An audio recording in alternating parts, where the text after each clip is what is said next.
Queridos fieles, nos hallamos en el domingo 22º después de Pentecostés y tenemos en el Evangelio, que escuchábamos hace poco, un pasaje donde se hallan unas palabras muy conocidas y famosas de Dios nuestro Señor Jesucristo. Dad al César lo que es del César y a Dios lo que es de Dios. Como decimos, palabras que todos sin duda hemos más de una vez escuchado y las recordamos. Veamos un poco esta escena evangélica. Lo narrado en el Evangelio de hoy ocurrió el día de Martes Santo, esto es, pocos días antes de la muerte de nuestro Señor. Efectivamente, los escribas y fariseos ya tenían resuelto acabar con nuestro Señor, hacerlo morir. Querían perderlo. Pero había un problema. El pueblo fiel y sencillo estaba con Jesús, estaba con nuestro Señor, lo consideraba un profeta y no pocos lo creían ya el Mesías. Temían, por tanto, los escribas y fariseos al pueblo. Si apresaban públicamente a nuestro Señor, corrían el riesgo de ser linchados por la multitud. El pueblo no iba a permitir que le hicieran eso a semejante profeta. Resucita muertos, cura ciegos, cojos, enfermos de toda clase, libera endemoniados. No lo iban a permitir. Entonces, debían apartar al pueblo de nuestro Señor, hacer que perdiera, si quieren, esa popularidad, que la gente no estuviera ya de su parte. Así podrían acabar con él, ya no habría el inconveniente que decíamos. Por tanto, como dice el Evangelio, se reunieron en consejo para deliberar, pensar y ver cómo harían para sorprenderlo en alguna palabra. Y de esta manera, como decimos, apartar la gente de él. Entonces, le enviaron sus discípulos junto con Herodianos. ¿Por qué discípulos y no ellos mismos? Para que estuviera mejor tendida la trampa. De pronto los discípulos, ellos pensarían, no se dará cuenta que son de ellos, que son de los fariseos. Entonces envían discípulos, sus discípulos, junto con Herodianos, para proponerle la cuestión del tributo. ¿Es lícito pagar el tributo al César o no? Y para que entendamos la cuestión, la pregunta, que para nosotros sonaría como, bueno, pues, ¿cuál es el gran problema? ¿Pague y ya? O hay que ponernos en el contexto de esa época, lo que vivían los judíos. Debemos tener muy presente que, salvo el breve período de los macabeos, los judíos llevaban siglos viviendo bajo la dominación extranjera. Pero en tiempo de nuestro Señor comenzó a resurgir en el pueblo judío un fuerte nacionalismo, junto con grandes deseos de independencia, de liberarse de esa sujeción extranjera. Además, como se consideraban el pueblo elegido de Dios, tenían por ilegítima todas esas autoridades que venían de los paganos. Diríamos que las sufrían, pero ellos no es que, no, que es César ni que nada, lo sufrimos. Ahora bien, la pregunta propuesta, ¿es lícito pagar el tributo al César o no?, era una trampa, una pregunta capciosa, pues sea que contestara afirmativamente, diciendo sí se puede pagar el tributo, sea que contestara negativamente, no, no se debe pagar, tendrían de qué acusarlo y con qué poder o apartar al pueblo de él o perderlo. Si respondía afirmativamente, diciendo, sí, hay que pagar el tributo, entonces podrían acusarlo ante el pueblo, diciendo, ¿qué clase de Mesías es este? Que predica la sujeción a los romanos. ¿Acaso el Mesías no debería liberarnos del yugo de ellos y hacer que dominemos a todos los pueblos? Que hecho era la idea ante los judíos corrientes, tenían esa visión muy carnal del Mesías, que iba a venir, liberarlos y iban a dominar el mundo entero, básicamente. Entonces, ¿qué clase de Mesías es este? Que estemos sujetos al César, un pagano que adora ídolos. Y de esta manera lograrían que muchos del pueblo se apartaran, ¿no? Pues sí, es cierto. ¿Qué es esto? ¿Qué clase de Mesías nos va a predicar tal cosa? Y si contestaba negativamente, diciendo no hay que pagar el tributo al César porque es un pagano y no sé qué, entonces lo acusarían ante el poder romano. Aquí hay un sedicioso, un rebelde al imperio. Y de hecho lo hicieron calumniosamente después. Recordemos, cuando están ante Pilatos, este se proclama Cristo Mesías, Cristo Rey, y prohíbe pagar el tributo al César. Mentirosos. Calumnia, eso dijeron los fariseos cuando lo acusaron ante Pilatos. Eso que después hicieron calumniosamente, querían ver si aquí lo podían hacer realmente, que lo dijera y acusarlo. Por eso fueron junto con Herodianos, dice el Evangelio. Noten, dice, enviaron sus discípulos junto con Herodianos. ¿Quiénes eran esos Herodianos?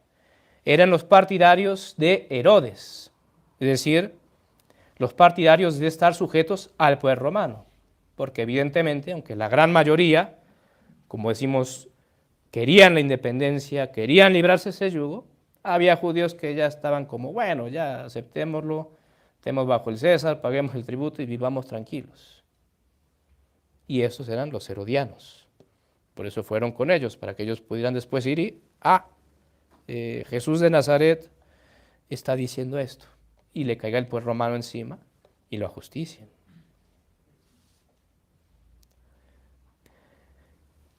Y dicho sea de paso, en esto que decimos de que iban junto con los herodianos, podemos ver el gran odio que tenían los fariseos, escribas y fariseos, contra nuestro Señor.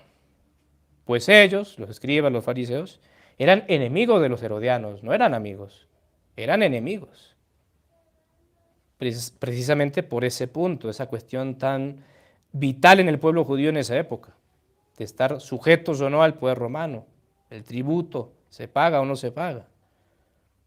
Eran enemigos.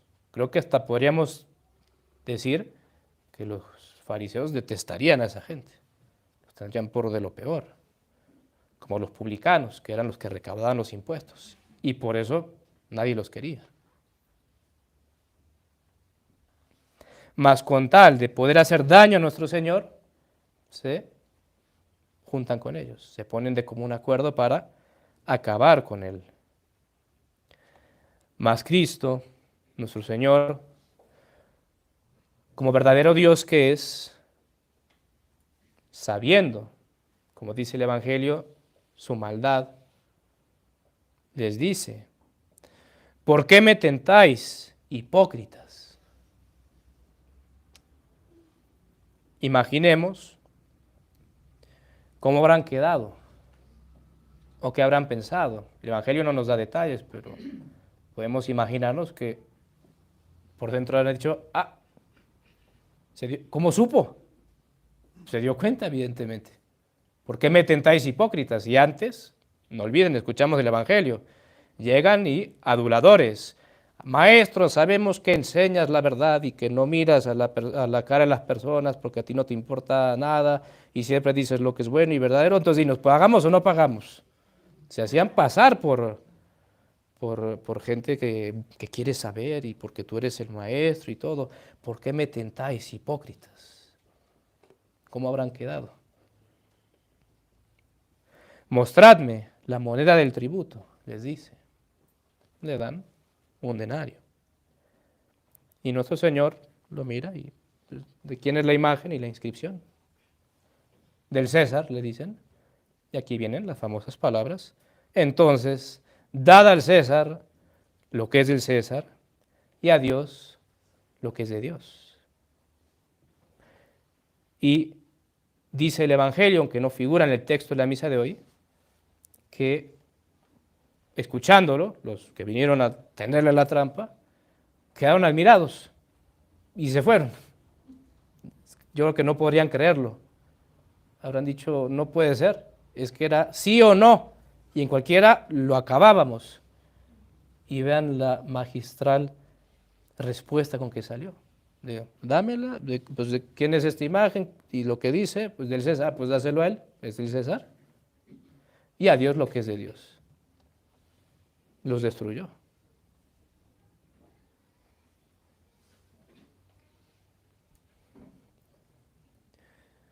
Y Cristo, en estas palabras tan importantes, nos enseña la distinción real que hay entre los poderes civil y religioso. Tengamos presente que en el pueblo judío Dios dispuso que estuvieran bastante unidos las dos cosas. El poder, digamos, político, por así decir, con religioso. Pero Cristo viene y marca claramente la diferencia entre el Estado y la Iglesia, cada uno siendo una sociedad perfecta con su propio fin. El Estado, principalmente el bien común temporal de sus ciudadanos, y la Iglesia el bien espiritual, la salvación de las almas. Sin embargo, que se diga que son dos sociedades perfectas distintas, no quiere decir que deba haber la separación, ojo, de separación en el sentido de que tienen que trabajar juntos.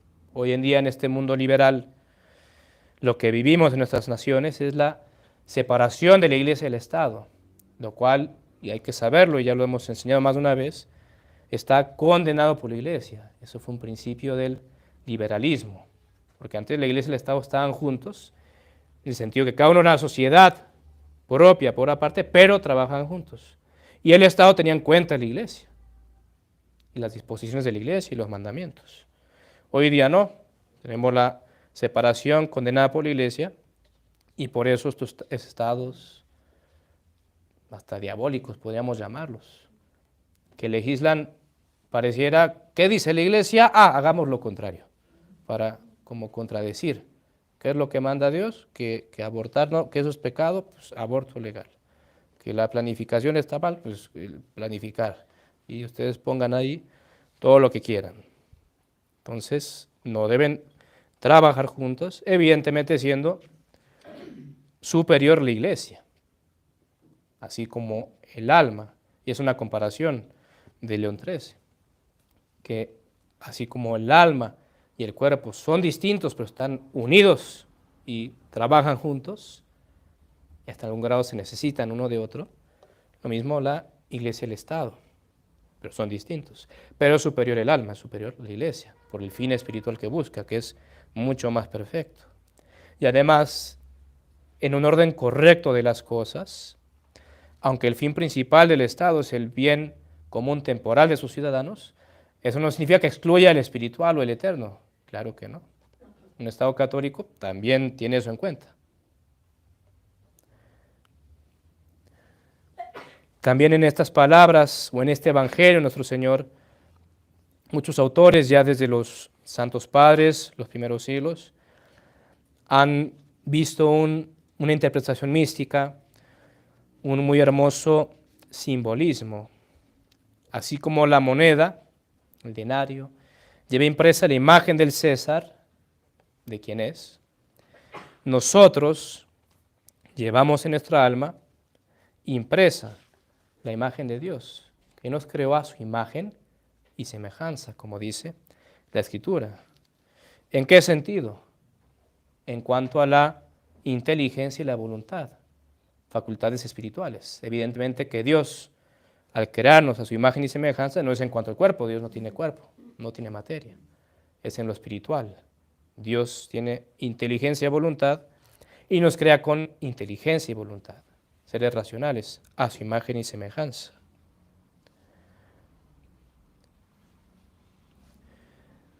Ahora bien, eso y todo lo que tenemos nos lo ha dado Dios. Él es el verdadero dueño y en ese sentido hay que dar a Dios lo que es de Dios.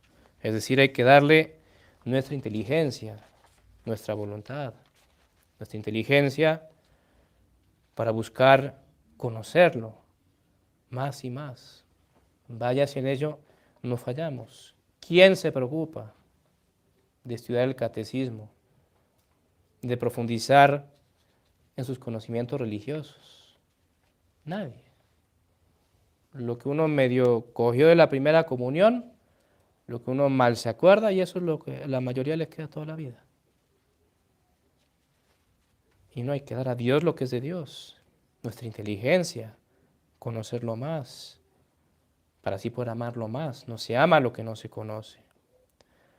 Hay que dirigir hacia Él nuestros pensamientos, nuestra memoria, tratar de acordarnos de Él constantemente durante el día. La presencia de Dios, algo importante en la vida espiritual, tratar de siempre recordar que estamos en su presencia. Y es así. Dios nos está mirando a todo momento.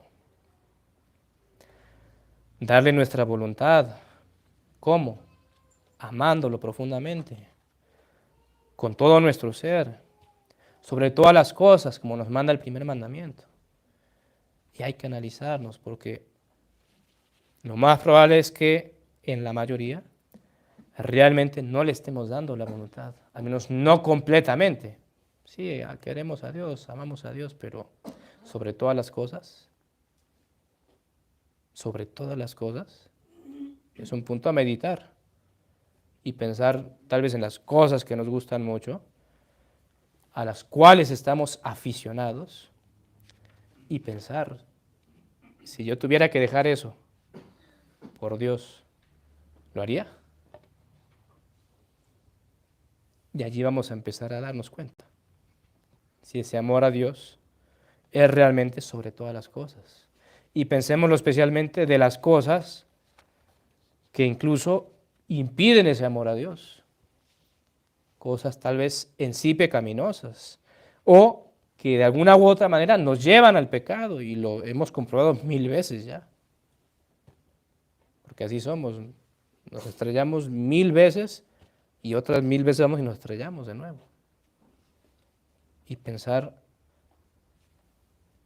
¿por qué no lo he dejado? Y es porque no hay amor a Dios sobre todas las cosas. Entonces, dar a Dios lo que es de Dios, nuestra voluntad. Él nos la dio, hay que devolvérsela, amándolo, haciendo todo a su mayor gloria, por amor a Él. Darle en definitiva todo lo que somos, nuestras vidas enteras, buscando crecer siempre en santidad, en virtud. Otro punto a meditar. Realmente, ¿quién se propone? ¿Es el objetivo de su vida? Crecer en virtud, crecer en santidad, erradicar este vicio, este pecado, esta mala costumbre, adquirir esta virtud tan necesaria que me es. Nadie. Proyectos y planes para lo terrenal, sí, pues hacer tanto dinero en este año, lograr conseguir tal trabajo, los objetivos, etcétera, y haciendo los esfuerzos para lograrlos. Y en lo espiritual, en lo que es de Dios, nada. Y si algo, suele ser muy poco, muy poco. Entonces hay que dar a Dios nuestras vidas enteras. Él nos la dio. Dios es dueño de nuestras vidas. Dad a Dios lo que es de Dios. Hacer sacrificios, oración, limosnas. Todo es de Él, hay que devolvérselo. Concluyendo, queridos fieles, pidamos a María Santísima que realmente podamos meditar estas cosas, meditar estas palabras y de realmente dar a Dios lo que es de Dios. Es decir, como hemos estado diciendo, entregarnos a Él en verdad, no a medias como hacemos, porque seamos sinceros, la mayoría somos así. Sí le damos a Dios, pero no todo, no, todo no. Hay que darle todo. Dar a Dios lo que es de Dios. Si así obramos,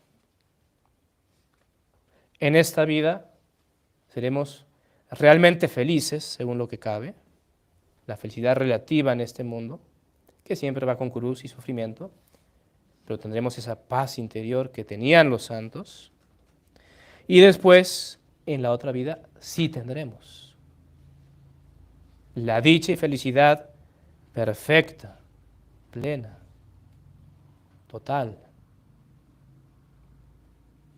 Pero para ello hay que dar a Dios lo que es de Dios.